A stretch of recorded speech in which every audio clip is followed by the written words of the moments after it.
I'm gonna work on this 91 on the TRX200D Type 2. There's 1, 2, 3, 4, 5, 6, 7, 8, 9, 10, 11 8mm bolts, all the same size all the way around it. This one holds this clamp here, and then this goes over there with a nut and washer. So I took that loose. Take this bolt out. I'm not sure if that drain bolt's got to come out or that nut there, so I'm going to take this last bolt out and tap on it with a rubber mount and see what happens. I'll get back with you. Alright, it came right off. I do remember from the last time I was in here, just be real mindful of how all this stuff goes back, because it is just loosely sitting up there. But we're going to have to take this loose, and I've got some new clutch material to go in there, or clutch pads, whatever the heck they're called. It was slipping when you give it the throttle, so and I can't remember, I may have ordered a new centrifugal clutch as well, so we'll get tearing into that here in a second. Alright, I took that cover off of that centrifugal clutch. It was 3 10mm bolts. I'm getting ready to take this nut off in here. You had to unstake. There's a little bent down piece in there. You're supposed to replace this, so I may order another one of these after I get all this back assembled. But this is left-handed thread, so you've got to turn it clockwise to loosen it. This should be a 24mm socket, so I'm getting ready to try that.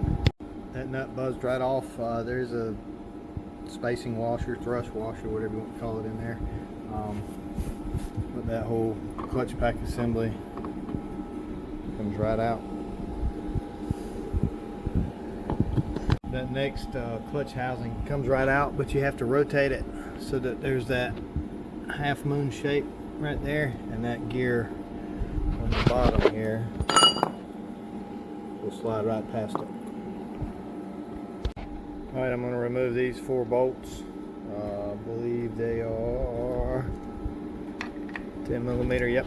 Alright, I got the clutch springs, those 4 bolts out.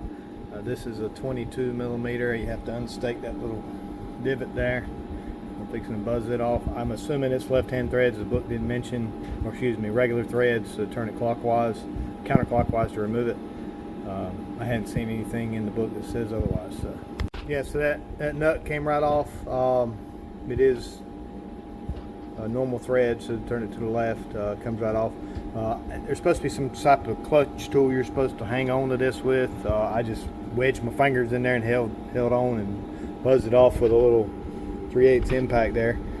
And then this whole assembly will pull off. I'm going to take it over to the bench and start tearing into it and replacing the clutch pads. Alright, so I just pulled that cover off. It slides right off. Here's all the new clutches. I got the steel ones and then those friction material ones. So I'm going to start kind of pulling these off. I may pull them all off, flip them upside down, and then start to just lay the new ones in. Pretty self-explanatory. I've never dug into one of these before, but so it starts with a friction pad, a steel one, friction, steel. Obviously trying to keep those teeth lined up so it goes back together. So I put a steel one on, put a friction one on, another steel, another friction,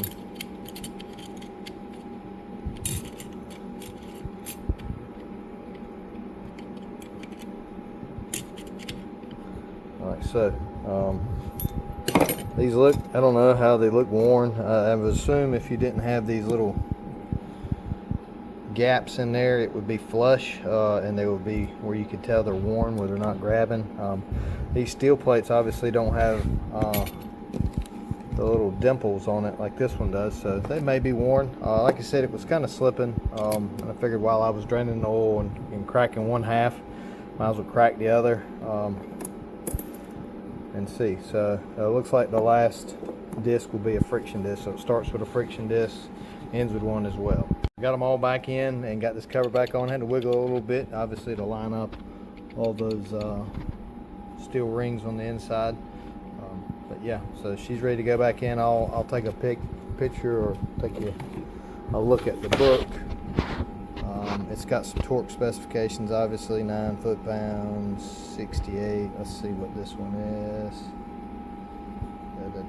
For those bolts that hold it all back together, 9 foot-pounds, and then 68 foot-pounds on that nut. So, all right, I got all that bolted back up, tightened that down, tapped that recess back in, and tightened these down. I had to put a strap wrench around the outside of this clutch to hold it so I could torque it down, but that worked pretty good.